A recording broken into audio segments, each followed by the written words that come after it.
All right, what I want to do today is, in a way, summarizing what we have done so far, um, but in a way that I'm hoping to sort of bring all this together so that it makes sense, because the next step that we're going to do is, of course, make things a little bit more complex. And so, in order to go to the next level, we need to make sure that we're good with what we've done so far. Okay? And what I want to do here is talk about the four sort of statistical tests that we've done so far and show how similar they are, because it's all based on the same concept, and that is this ratio of difference over variability. Okay? And so we started off talking about z-score, okay? And what the z-score does is it compares a score to the mean. That is, it tells you how deviant a score is from the mean. That's what this is, a comparison, right? Is there a difference? Subtraction. But we sort of realized that we needed to look at standard deviation if we were going to assess the meaning of any particular number, and I'm hoping this conjures up some memories for you, right? When I told you that I got a 546 on a national exam, it's hard to understand what that even means until we start talking about, well, where is that compared to the average? And then we realize that the standard deviation needs to be taken into consideration because, for example, if you're 10 points above the mean, but the average amount that people are away from the mean is 20, well, then that 10 points is not impressive, right? I mean, you're still above the mean, but you're only a half of a standard deviation above the mean. If you're 10 points above the mean, but the standard deviation is 4, then you're 2.5 times the average deviation from the mean, okay? So that's why we had to take this into consideration. And what this represents is this ratio of difference over variability. Difference over spread outness. Okay, and I've talked about this before, but it's worth talking about again. And in fact, we got to a point where we said, listen, if the difference is twice as much as the variability, then it really means something. Okay, it's weird, it's improbable, it's unusual, whatever, those words. So here, remember, our critical z is plus or minus 1.96, okay? And I want people to, we're going to be detail-oriented in this class. The critical value is 1.96. But as a general concept, I want people to understand what this means. It means the top is twice as big as the bottom. The difference is twice as big as the variability. 2, okay? Then we realized that when we're making measurements, when we're doing assessments, it's probably not, we don't have very much confidence if we just look at one measurement, right? If we looked at Bob's reaction time, we weren't really sure if he was, going to be consistently slow like we saw him until we did a number of measurements of reaction time. That is a sample, right? If you want to know my golf ability, instead of looking at just one score, you would want to look at, a number of games. And so we sort of upped our game in a way, right? By saying, let's look at, instead of a single score, let's look at a sample and how that compares to a number of samples from my normal population. And likewise, look at the standard deviation for those samples. We got this from the central limit theorem, right? We took this and we said, well, let's look at it for samples. But notice, I want people, one of the things that makes this course really difficult is when people see these things as completely different. And man, they're not completely different at all. In fact, they're so similar. The concept is virtually identical. This is for single scores. This is for samples. We're still looking at what? Difference over variability. Okay? So it's the same concept when we look at the critical z-value as well. It's plus or minus 1.96, right? We still are looking for the difference to be twice as big as the variability. Okay? Single scores, sample means, we're looking at the difference over some measure of variability. Well, then we got to a point where we said, you know, what if sigma is not given?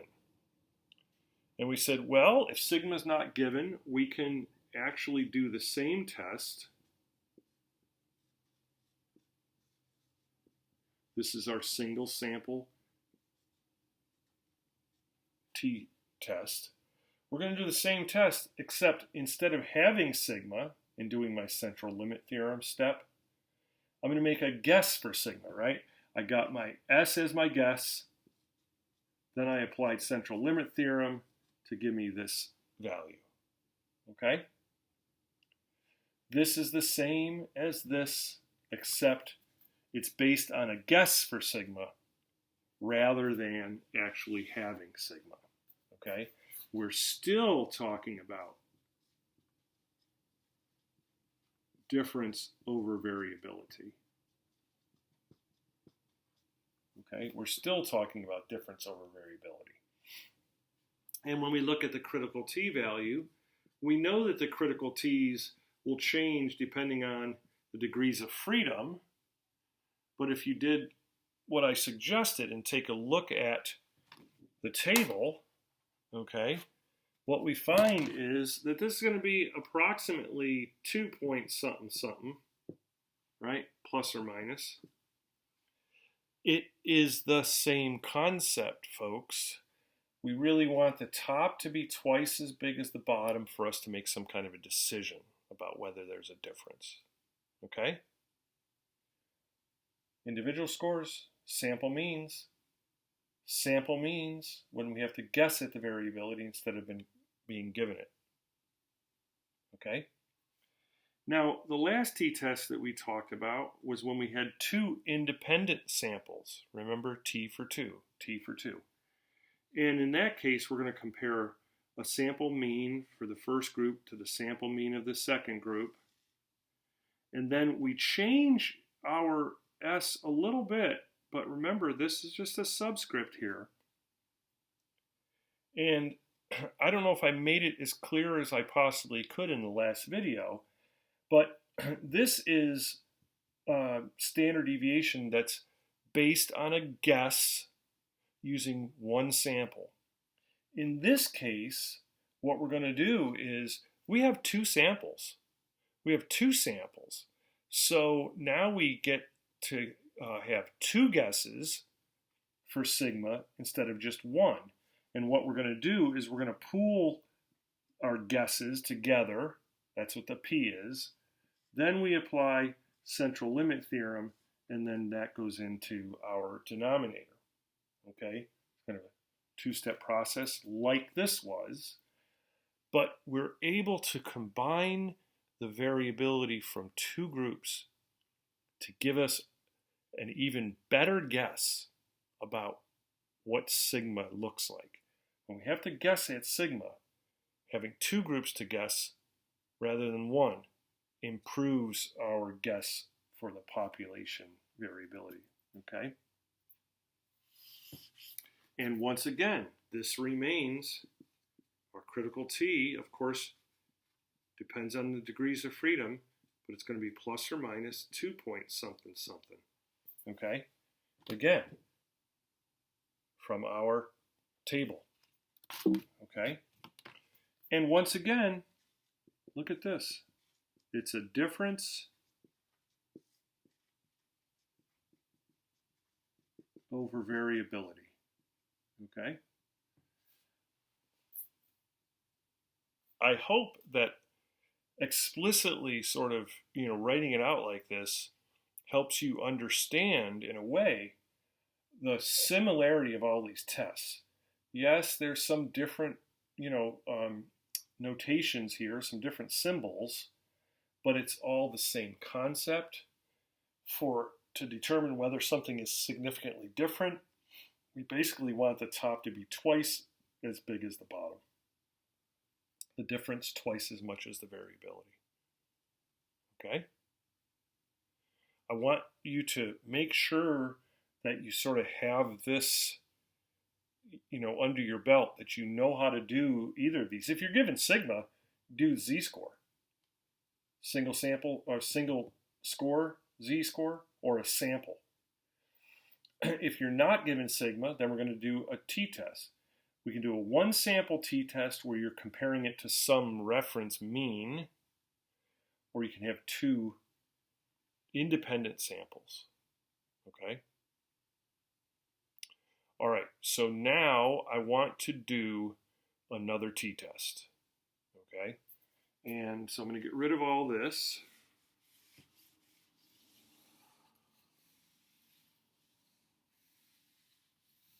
And here's what we're going to do. We're going to do an experiment where we give people a word search. And what we're going to measure is the time that it takes our subjects to find the first 5 words. Okay? And so we'll do that in seconds. And so let's do this. We're going to have one group that gets no caffeine. Okay? And then we're going to give another group, we're going to give them 200 milligrams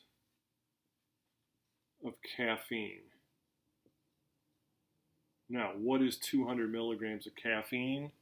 Well, I mean, it depends on what kind of coffee you have and how you brew it and so on and so forth. But it's a cup of coffee has approximately 100 milligrams. Okay, so we're going to give the equivalent of 2 cups of coffee. All right, we'll see how this goes. So we'll look at the number of seconds that it takes for subjects to find the first 5 words. So let's do this. First person takes 30 seconds. The second person takes 12 seconds. The third person takes 10 seconds, let's say. 20, 25, and 15. Okay? The caffeine group, let's say the first person finds the first 5 words in, let's say, 23 seconds, the second one in 7 seconds, and this one in 7 seconds, and 15 and 20 and 12. Okay. I'm not going to do the null and the alternative hypothesis. I'm going to assume that you can do that you know how to do it. Okay. I will put up our alpha level, though. We'll do our standard alpha 0.05, so our critical t value, and then do you guys know what the degrees of freedom would be for this 2-sample t-test? Well, we have 6 people in this group, so the first degrees of freedom is 6 minus 1 is 5, and then 6 minus 1 is 5, and so here we're going to have a critical value of t with 10 degrees of freedom. I'm going to bring up my handy dandy here. 10 degrees of freedom. The critical value is 2 0.228. Okay? So again, let's just keep in mind, so that means the top value has to be 2.228 times the bottom for us to be rejecting the null. And let's do our T formula. We're going to compare the mean for group 1 to the mean for group 2, okay, divided by S sub M1 minus M2. That's just a subscript, folks. It's just like our S sub M. This is just telling us we have two groups to make our guess from. We're going to have a better guess for sigma when we have two groups instead of just one. So what we have to do here, first things first, right? And let me unpack this a little bit. I mean, we know this is the mean for group 1, the mean for group 2. So we can get that. Don't do it yet, though. Let's wait for me, because usually when people are doing the computations, their ears kind of close down a little bit here. So here's my caffeine group and my no caffeine group. I'm going to unpack this a little bit because I need to figure out what this is. And that's my pooled variance divided by N1 plus pooled variance divided by N2. And then finally, my pooled variance is equal to sum of squares for 1, sum of squares for 2, and divided by degrees of freedom for 1 plus degrees of freedom for 2. Okay. So once I get this, I plug in here. Once I get this, I plug in here, and then we're good to go. I hope. So let's get the mean for the first group. Okay, so 30 plus 12 plus 10 plus 20 plus 25 plus 15 equals 112 divided by 6 equals 18.67. Let me see if I did that correctly. I'm going to start from the bottom and go up this time. Sometimes that's a good way to double check your numbers. And why wouldn't you double check?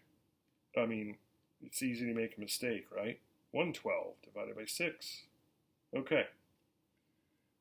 The second one, 23 plus 7 plus 7 plus 15 plus 20 plus 12 equals 84 divided by 6, 14.00. I would put it in there. Why not? Okay. And again, I'm going to double check that. 12 plus 20 plus 15 plus 7 plus 7 plus 23. 84 divided by 6. Okay.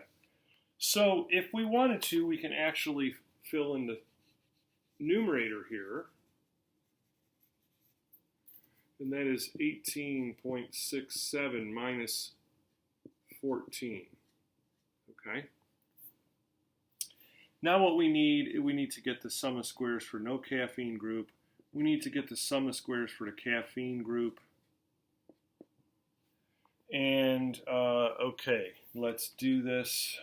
So, 30 squared is 900 plus 144 plus 100 plus 400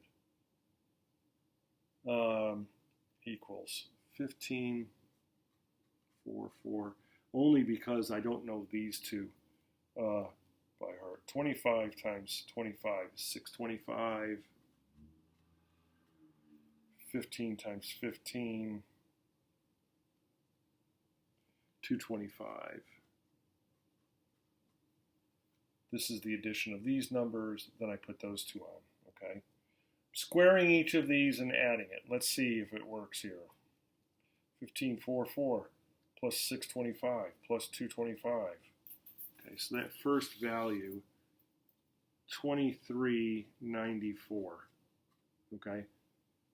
30 squared plus 12 squared plus 10 squared plus 4 squared plus 25 plus 15. Okay? 900 plus 144 plus 100 plus 400 plus 625 plus 225. 2394 Now we're going to get the total,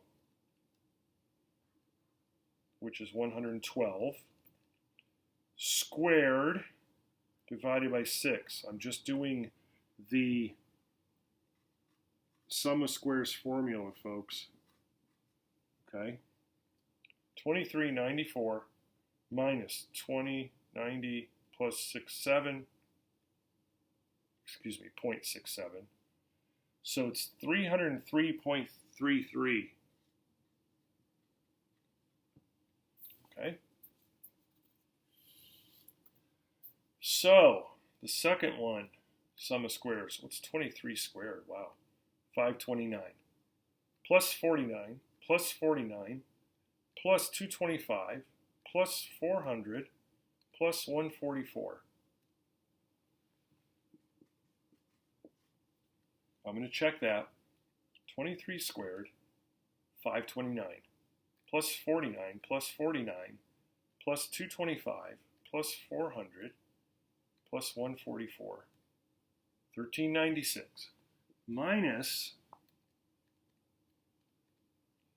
84 squared divided by 6, 1176, 1396 minus 1176 equals 220. Okay, 0.00. Now, remember what we talked about in the last video.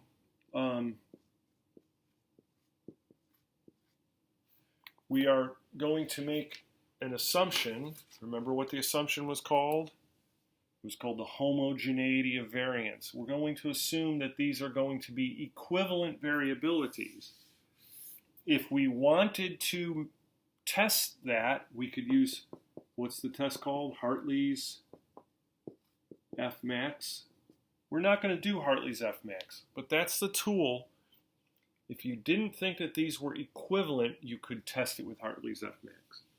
I'm going to tell you that these are close enough because the homogeneity of variance assumption is what's called a robust assumption. And so that unless these are wildly different, we don't need to worry about it too much. Now we're ready to go, right? So here we have 303.33 plus 220 divided by 5 plus 5. All right, 303.33 plus 220 divided by 10. 52.33.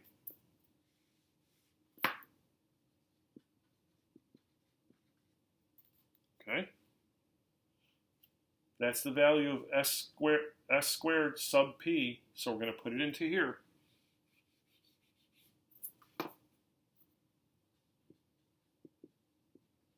Remember to divide by n now, not degrees of freedom. Follow the recipe.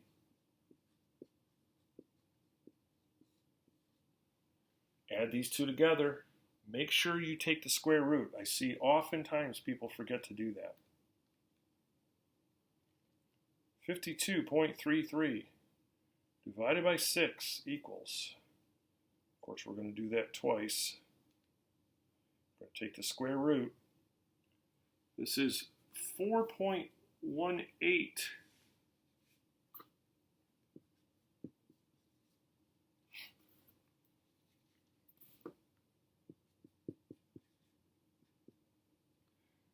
So 18.67 minus 14 divided by 4.18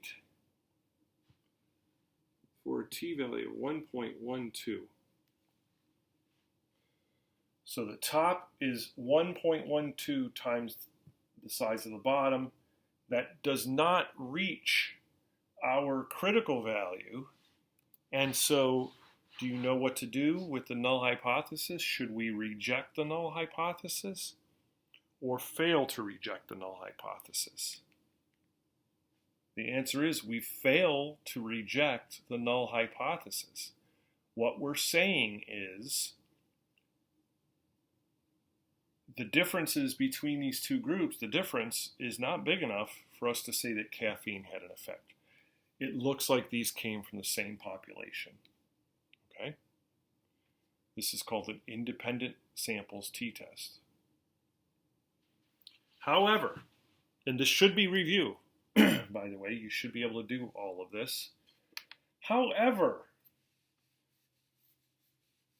I want to explain a little bit more about the design of this experiment.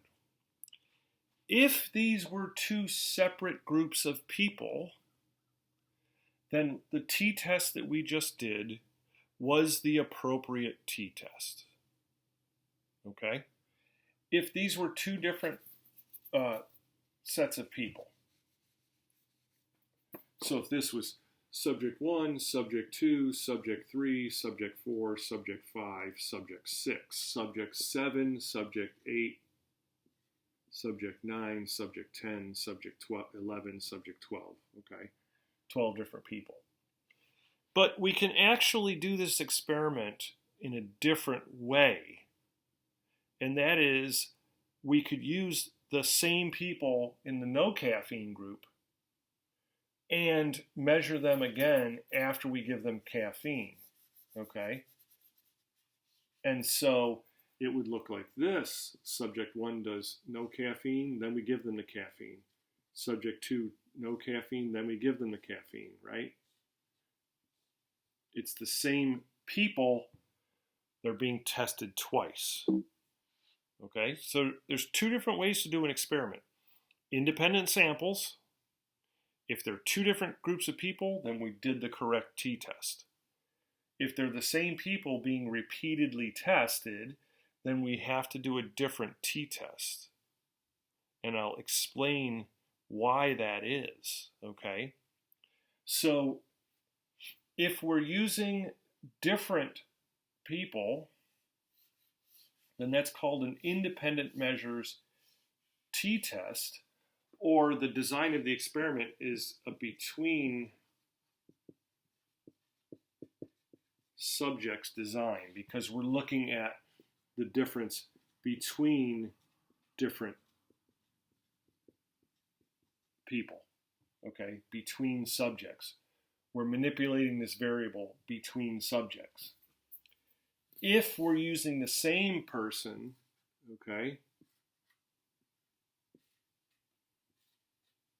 if we're using the same person or the same people going across, we call that a within subjects design, because we're manipulating the independent variable here. The drug we're giving to the same person that we first measured with a no drug. This is called a within subjects design, okay? It's also called a repeated measures design. It's also called a pre-post design, okay? Depends on what school you go to. It depends on what textbook you have. It depends on, you know, these are virtually the same thing. Unfortunately, our book calls it a correlated measures. I don't like that term, and I'll explain why a little bit later. But this all means that we're using the same person, okay? Between subjects design sometimes is called a randomized block design, okay? Or an independent measures,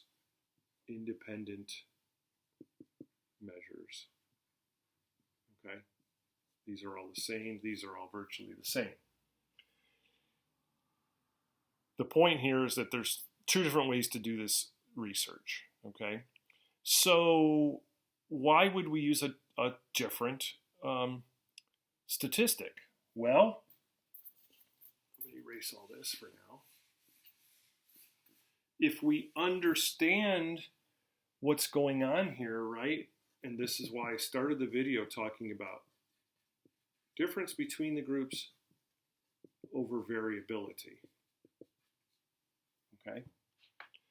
Well, the difference between the groups is pretty straightforward. Here it is. Okay. But The variability here is the key. And that was true for all of our different statistics, right? We were looking at variability of individual scores. We were looking at variability of sample means. Then we were making guesses about the variability in doing sample means. And then we're making a guess based on two different groups, like we just did. There's a lot of variability here, right? I mean, it's a pretty large variability,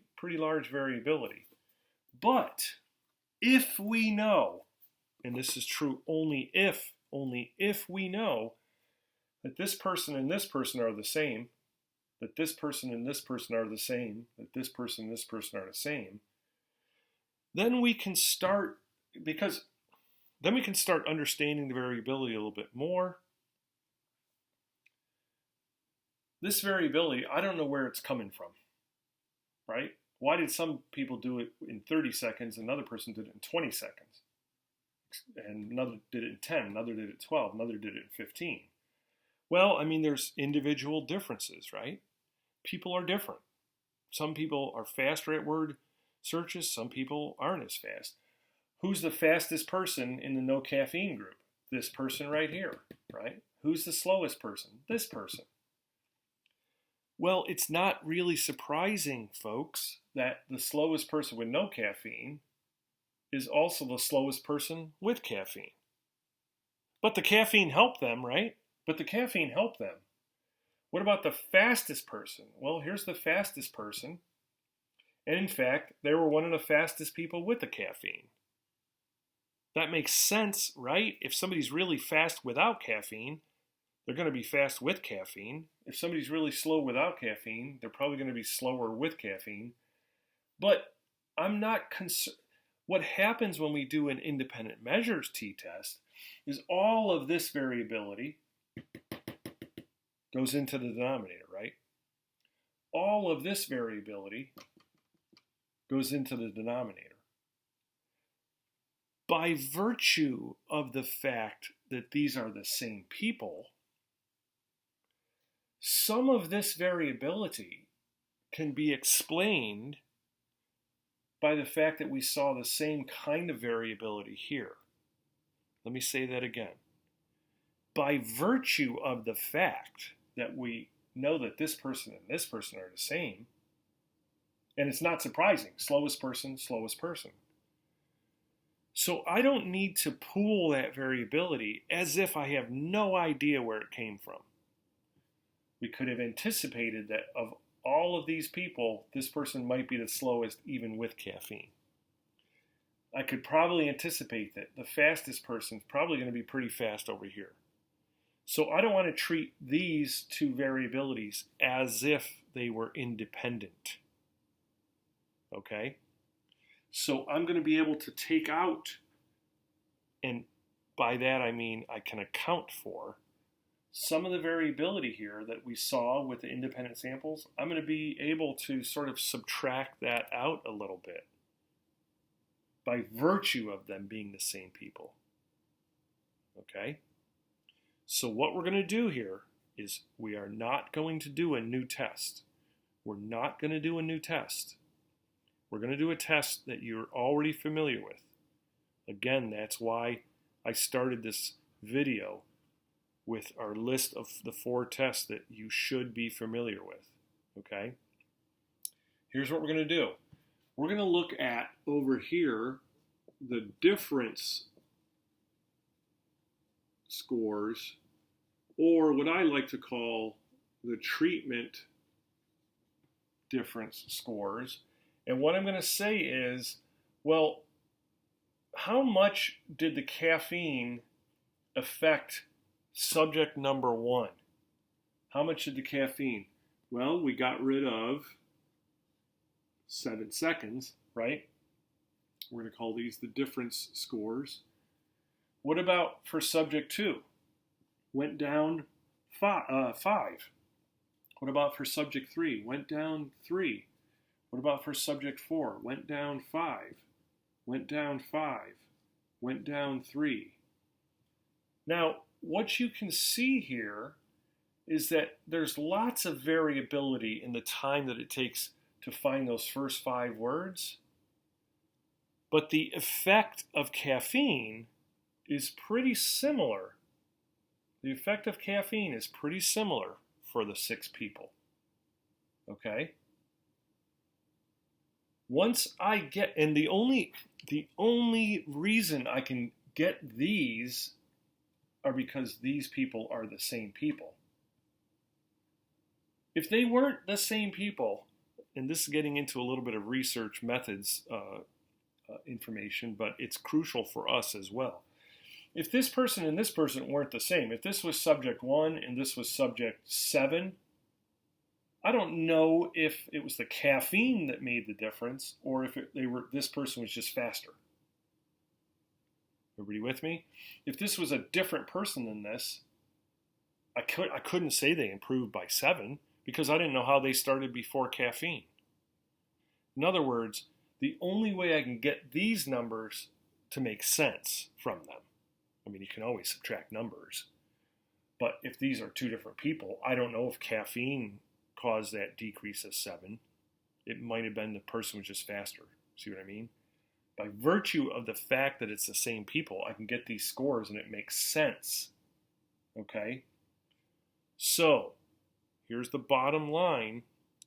If they're the same people, you can get this group of scores and use a single sample t-test, which you should already know how to do. Okay? Let's do our single sample t-test.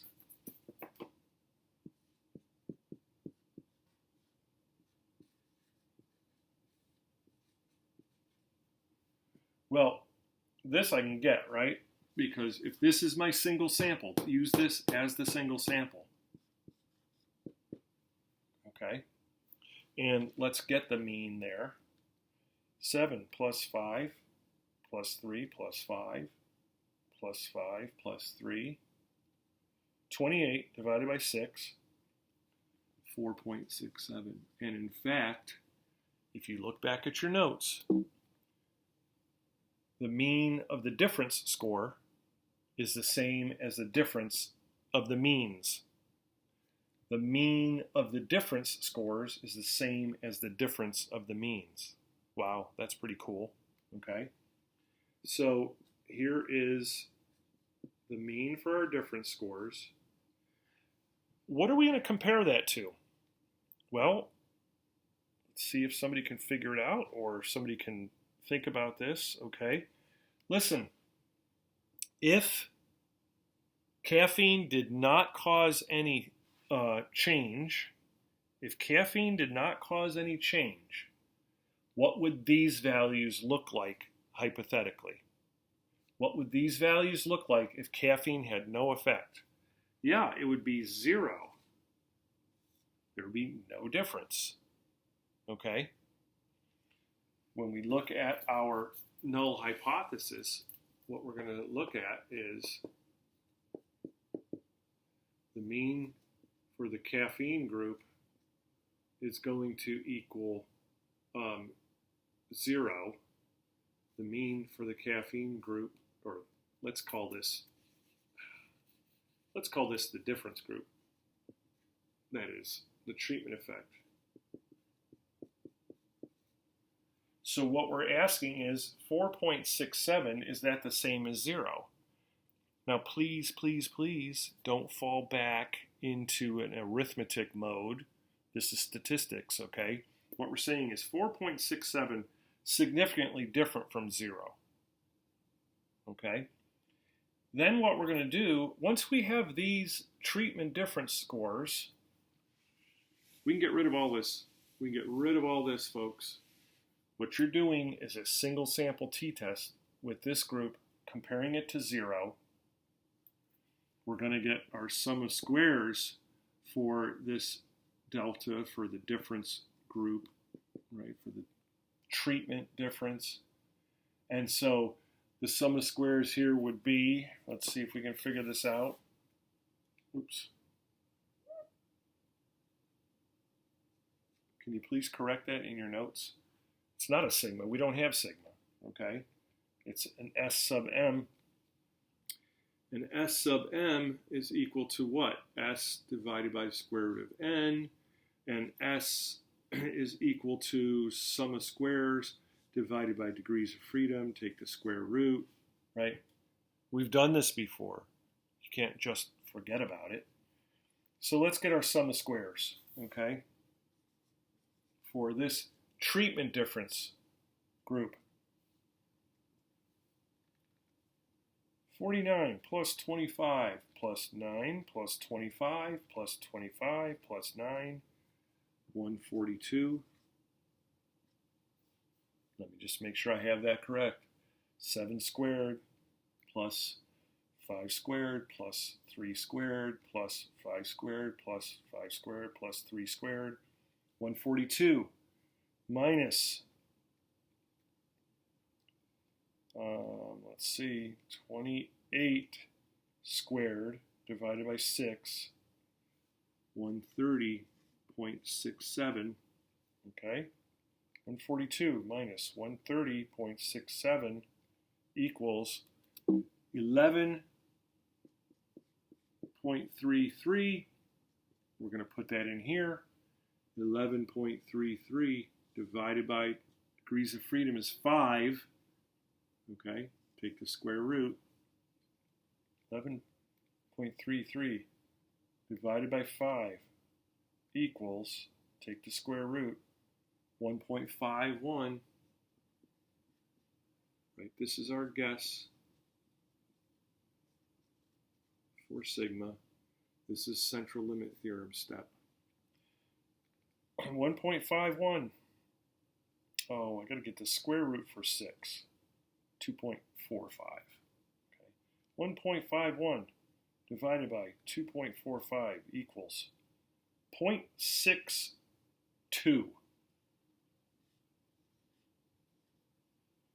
Okay.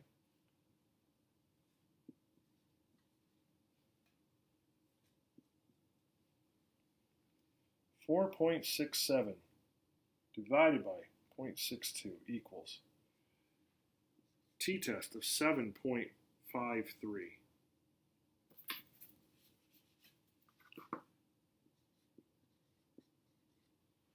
Wow, that's a huge t. We do have to change our degrees of freedom here for our critical t. We need to compare this to a critical t. This is a single sample t-test. We've already done this. Here's our single sample. How many are in here? 6. So degrees of freedom are 5. And, oh, I need to get the book. Look at that. Well, I know, well, let me get the book. Hold on now.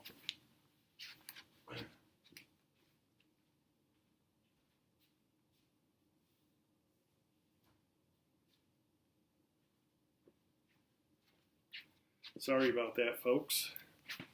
So I'm looking at the critical t-value, right?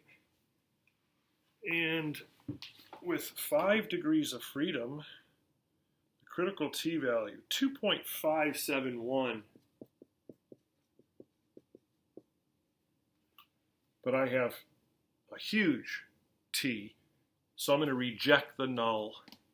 And in fact, I'm going to conclude that the caffeine did make a difference, okay?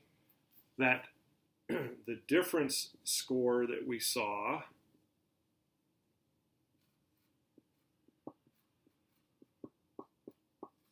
was something other than 0. It was 4.67.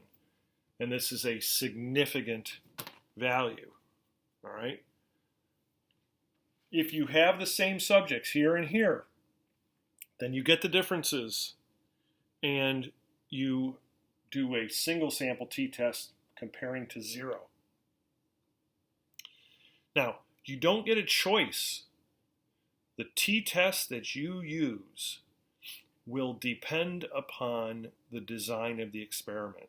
So we can no longer do a t-test for 2 groups unless we know whether it was a between subjects design, that is independent groups, or a within subjects design, a repeated measures design. If it's repeated measures, you use a single sample t-test. If it's two different groups, then you use the independent group for two samples. Okay? So whenever you have two groups that you want to compare, you need to figure out if it was a within or a between subjects design. Okay?